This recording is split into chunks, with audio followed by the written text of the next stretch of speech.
Hello again. Today's bell ringers, I want you to think about why it would not be desirable to have a 24 karat gold ring. I'd also like you to tell me what are the solvent and solutes in the following: vinegar, sweet tea, pop or soda, or if you're from the South like me, a Coke, an inhaler. Think about what is the solute and what is the solvent in each of those things. Please put that in your notebook for your bell ringer questions. And we're going to continue with some common solutions. Anybody that plays an instrument knows that the instrument is made of brass and they can make some beautiful sounds, but brass is really just a solution. And yes, solids can be solutions too. It's a solution of copper and zinc. Most Cokes or cola drinks are really sugar and water and carbon dioxide in water.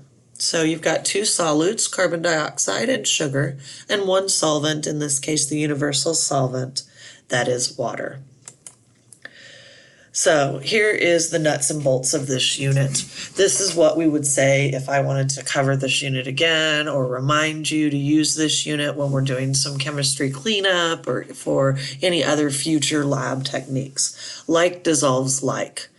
This is a property that chemists use every day to come up with solutions and to figure out how to remove dirt and oil, how to clean up environmental spills. All of these things are part of like dissolves like. And so what do I mean like dissolves like? I mean polar solvents, they dissolve other polar solvents.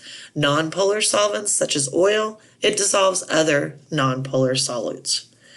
And so again, polar and polar solutes, they're going to mix. Non-polar and non-polar will mix. Like dissolves like. So let's say that I mix together oil, water, table salt, and iodine.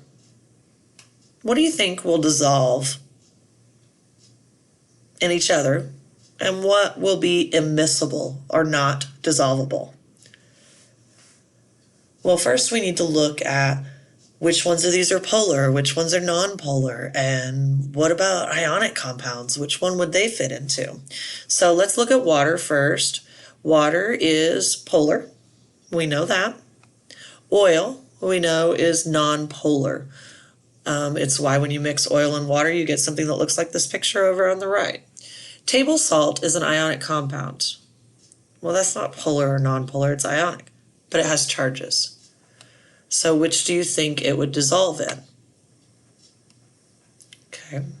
Iodine is a molecule that is made up of two things that are exactly the same. So there's no electronegativity difference. It's also symmetrical because it looks the same on both sides. So is that going to be polar or non-polar? Yes, non-polar.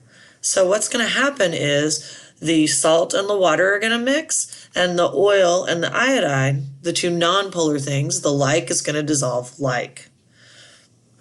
And that is going to be a property that you're going to want to look at when we do labs and we do other things. If I have a situation where I can't get something off the lab table or I need to clean glassware, these are the things that I'm constantly going to be looking at to do reactions and to clean up the lab equipment.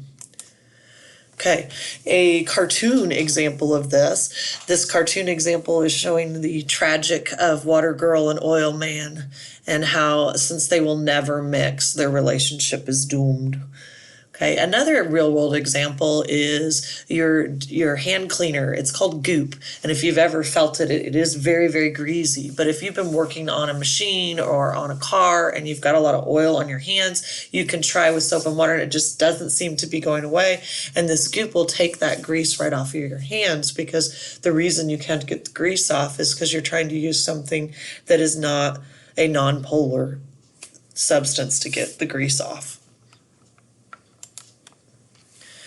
The classic example that we see every day of like dissolves like is vinegar and oil dressing, because these two things are not the same. When you see it sitting on the shelf at the grocery store, you definitely see the settling. You'll see the oil on top of the water.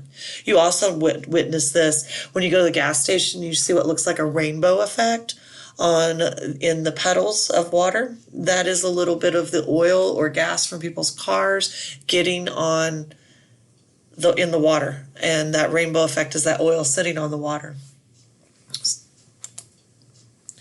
So the other thing that we want to talk about is solutions and their ability to conduct electricity. So the terms that you're going to need to know is electrolyte and non-electrolyte. An electrolyte conducts electricity, and guess what? A non-electrolyte does not.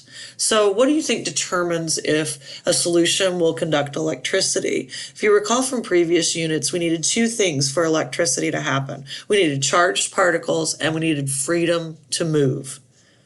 So if there are charged particles in the solution or ions, then it is going to be a conductor of electricity. The number of charged particles is going to determine how well it conducts electricity. So you have GFIs in your bathroom outlets to protect you from getting shocked in the shower. If the water was distilled water or water without ions in it, it wouldn't be such a concern. But because our water has ions in it, it has chlorine and other things, it is a very good conductor of electricity. Most bodies of water are solutions. They're not distilled or pure water. So they conduct electricity well, and that's why it's not advisable to swim in a lightning storm. So if you remember the chart, the solubility chart from last semester, this is just a review of what those symbols mean. The first symbol is soluble, and that means that there's going to be a lot of ions, and that's going to be a strong electrolyte. The other one was SS, which means slightly soluble. And so there's just going to be a little bit of ions in that solution. So it'll be a very weak electrolyte.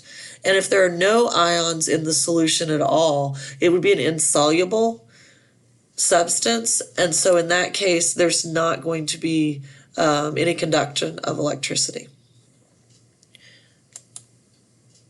The solubility chart only lists ionic substances, so if it isn't in the chart and it isn't ionic, it isn't an electrolyte. So that will help you for future reference.